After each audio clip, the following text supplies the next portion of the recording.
तर आम्ही आज मुंगाच्या डाळीचे डोसे बनवणार आहोत। तर इथे कसे बनवतात हे आज तुमच्यासोबत शेअर करणार आहे, तर नक्की बघायला विसरू नका।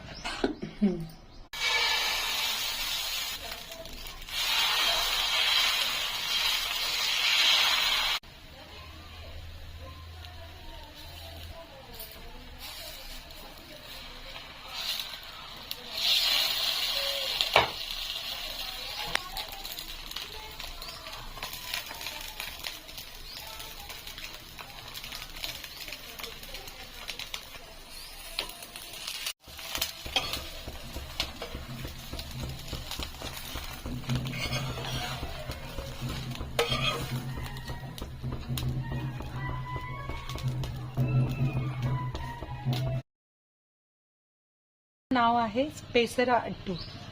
हा मुंगाच्या डाळीचा डोसा। ही जी आहे ही कोकोनट चटणी आहे, म्हणजे खोबऱ्याची चटणी, आणि ही आहे अद्रकची चटणी। सो आपण टेस्ट करूयात कसं आहे। खूप छान झालेला आहे। जर तुम्हाला याची रेसिपी हवी असेल तर मला तुम्ही कमेंट्स करा। जर तुम्हाला व्हिडिओ आवडला असेल त्या व्हिडिओला लाईक करा, सबस्क्राईब करा आणि तुमच्या फॅमिली सोबत शेअर पण करा।